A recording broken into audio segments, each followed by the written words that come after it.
Here with Paul Biancardi, ESPN's National Recruiting Director, Dave Telep, our senior college basketball recruiting analyst. You've watched all these draft prospects since high school, which for many of them was just a couple of years ago or maybe just a year ago.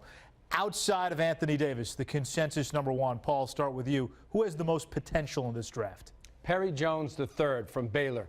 6'11", has all the skills and athletic ability to be an NBA All-Star. Now the question marks for him, is he going to be productive? Can he be consistent? And to do that, you have to bring an aggressive demeanor, an assertive approach to the game. He can't sit back because guys in the NBA, Dave, they're just going to tear him apart and shred him apart.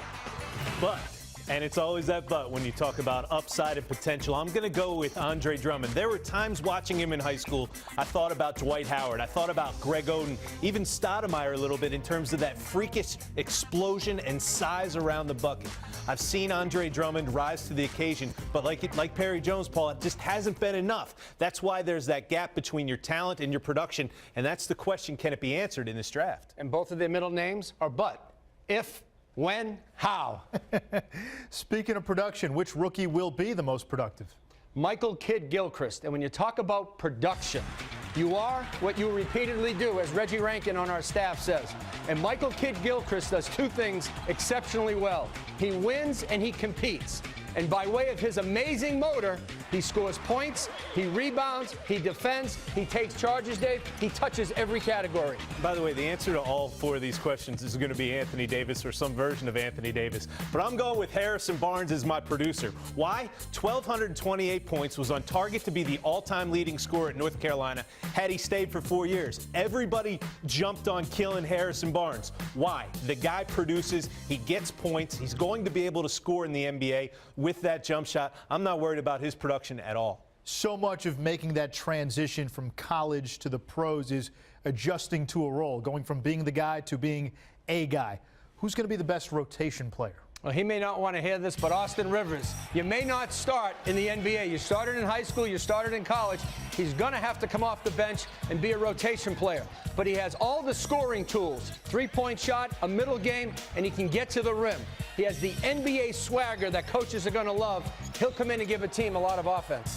In the NBA, you need two things. You need a notable skill, which is shooting the basketball for Terrence Ross, 37%.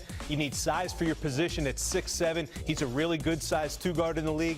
Humility factor is there. He did not start as a freshman for the Washington Huskies, was their leading scorer the next year. I think Terrence Ross was born to be a good player, and he'll definitely be a good rotation player. All right, we hear so much about the guys, most of the chatter is about the guys who are going to be taken in the lottery. What about the guys who are going to slip late into that first round, outside the lottery?